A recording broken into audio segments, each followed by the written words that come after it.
Hello friends. आज हम लोग पढ़ेंगे इतिहास, जो कि सुपर टेट और टेट के लिए और भी एग्ज़ाम अदर्स एग्ज़ाम के लिए बहुत इम्पॉर्टेंट है। ये मेरे खुद के नोट्स हैं। आप लोगों को अच्छा लगे तो लाइक शेयर एंड सब्सक्राइब करिएगा और मेरे वीडियो में लास्ट तक बने रहिएगा।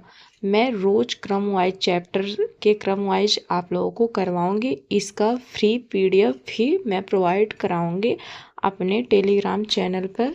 मेरा टेलीग्राम चैनल है जानवी जानवी सिंह। इस पे आप लोगों को चाहिए तो मैं इसका फ्री पीडीएफ भी आप लोगों को दे दूंगी। तो आज है ये हम लोग पढ़ते हैं इतिहास।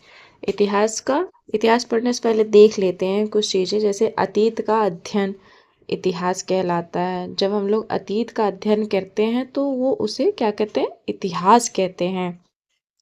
इतिहास के जनक किसे कहते हैं? तो इतिहास के जनक हेरोडोटस को कहते हैं। मानव जाति का पालना किसे कहते हैं? मानव जाति का पालना अफ्रीका को कहते हैं। सभ्यता का पालना एशिया को कहते हैं।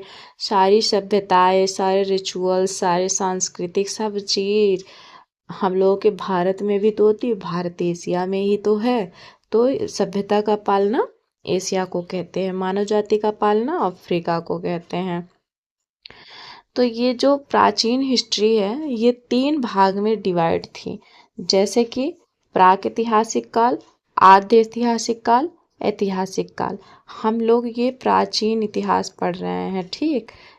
इतिहास 3 में डिवाइड है, जैसे प्राचीन, उसके बाद हम लोग पढ़ेंगे मध्यकालीन, उसके बाद पढ़ेंगे आधुनिक, और ये है प्राचीन। प्राचीन में प्रागैतिहासिक, आद्य ऐतिहासिक, ऐतिहासिक काल। प्रागैतिहासिक के अंतर्गत आता है पूरा पाषाण काल, मध्य पाषाण काल, नवपाषाण काल, ताम्र पाषाण काल। उसके बाद आद्य ऐतिहासिक काल के अंतर्गत आता है सिंधु सभ्यता, कांस्य सभ्यता, हड़प्पा सभ्यता। और ऐतिहासिक काल के अंतर्गत आता है प्राचीन काल, मध्यकाल, आधुनिक काल। इसके बाद है ये इसके बाद है इतिहास जानने के साधन। हम इतिहास किन किन उससे जान सकते हैं। तो ये है पहला, ये पुरातात्विक, उसके बाद साहित्यिक, उसके बाद है ये साहित्यिक के अंतर्गत आता है विदेशी, विदेशी और देसी। देसी में भी आता है धार्मिक और गैर धार्मिक। तो देखिए, पुरातात्विक में अभिलेखों के माध्यम से हम जान सकते हैं, सिक्कों के माध्यम से, जो भी अभिलेख मिलते हैं इसके माध्यम से हमें पता चलता है कहाँ कौन सी सभ्यता थी, क्या कैसे। फिर उसके बाद सिक्कों के माध्यम से भी, स्मारक के माध्यम से भी, चित्रकला के माध्यम से। उसके बाद है देसी साहित्य एवं विदेशी साहित्य। तो विदेशी से यूनानी, चीनी, अरबी, जैसे हेनसांग हो गए। उसके बाद बहुत सारे हैं जो आए हुए हैं, यूनानी, चीनी, अरबी, इन लोगों के माध्यम से। उसके बाद है देसी साहित्य, धार्मिक, गैर धार्मिक। धार्मिक में ब्राह्मण, बौद्ध साहित्य, जैन साहित्य के माध्यम से हम जान सकते हैं अपने इतिहास के बारे में। उसके बाद है प्रागैतिहासिक काल किसे कहते हैं? तो प्रागैतिहासिक काल उसे कहते हैं जिस काल में मानव पढ़ना लिखना नहीं जानता था। इसकी जानकारी केवल पुरातात्विक साक्ष्य से ही मिलती थी, बाकी किसी चीज़ से नहीं प्रमाणित होती थी। तो इसे प्रागैतिहासिक काल कहते हैं। प्रागैतिहासिक काल में पाषाण काल आता है। तो यह वह समय जब मानव पत्थर एवं औजार का उपयोग करता था। पाषाण काल में जब मानव पत्थर एवं औजार का उपयोग करता था।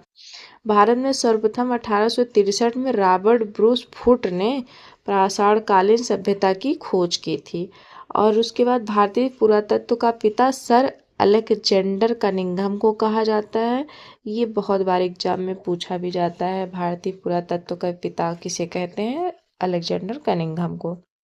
भारत का पुरातात्विक संग्रहालय इंदिरा गांधी भवन संग्रहालय है, जो संस्कृत मंत्रालय के अधीन है, संस्कृत मंत्रालय के अधीन है। उसके बाद है मिलने वाली धातु के आधार पर नामकरण, क्रिश्चियन थॉमस ने किया था। लिखावट के आधार पर नामकरण जॉन ब्रूस ने किया था। पाषाण काल को 4 अन्य भागों में बांटा गया, जैसे कि पूरा पाषाण काल, पूरा पाषाण काल 20 लाख ईसा पूर्व से 12,000 ईसा पूर्व तक। यह इतिहास का सबसे प्राचीन समय था। इस समय के मानव को आदि मानव कहते थे। पूरा पाषाण काल के जो मानव थे उनको आदि मानव कहते थे। यह इतिहास का सबसे प्रारंभिक समय था इतिहास का। इस समय का मानव खानाबदोश खाद्य संग्रहालय अर्थात उसके जीवन का मुख्य उद्देश्य जानवरों की भांति ही अपना पेट भरना था। ये नहीं जानते थे कि खाने को पका करके भी खाते हैं या फिर क्या कैसे, इनको किसी चीज़ के बारे में नहीं जानकारी थी। ये जानवर जैसे कच्चा मांस खा जाते थे वैसे ये लोग भी कच्चा मांस खा जाते थे। इस समय के मानव की सबसे बड़ी उपलब्धि थी आग की खोज करना। इन लोगों की सबसे बड़ी उपलब्धि थी आग की खोज करना। मानव चित्रकारी करना प्रारंभ किया। भीमबेटका की गुफाओं में चित्र देखने को मिलते हैं। एमपी के अब्दुलगंज रायसेन में स्थित है। उसके बाद आ जाता है मध्य पाषाण काल, जो 12,000 ईसा पूर्व से 10,000 ईसा पूर्व तक चलता है। ये सर्वप्रथम जानकारी दी थे करसाइल ने 1867 में ईस्वी में दिया। इस समय मानव के हथियार छोटे थे इसलिए माइक्रोलिथिक कहते हैं।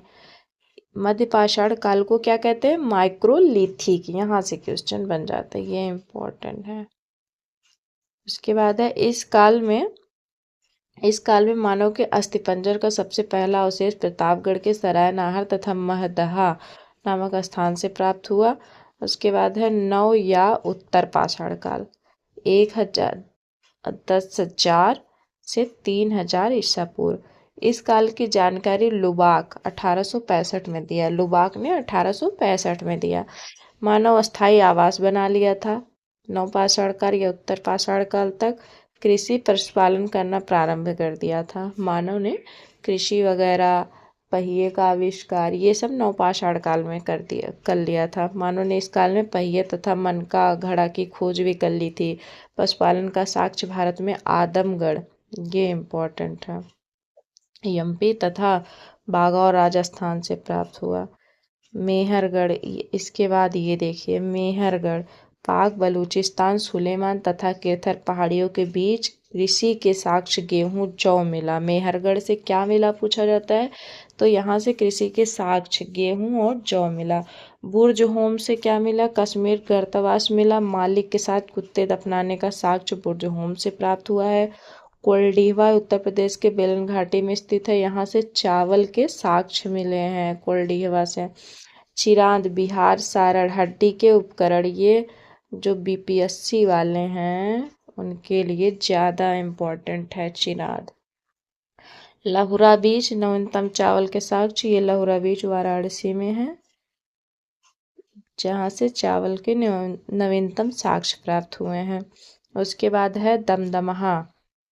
दमदमा एक कब्र 3 मानव कंकाल, मानव द्वारा पहला कुत्ता पाला जाने वाला कुत्ते का साक्ष्य यहाँ से प्राप्त हुआ है। उसके बाद है ताम्रपाषाण काल। ताम्रपाषाण काल तांबे की खोज हुई जिसके कारण औद्योगिकरण शुरू हो गया। इसी औद्योगिकरण का विकसित रूप सिंधु सभ्यता में देखने को मिलता है। मानव द्वारा खोजी गई पहली धातु थी तांबा, ये भी इम्पोर्टेंट है। इसके बाद हम लोग नेक्स्ट वीडियो में पढ़ेंगे सिंधु सभ्यता।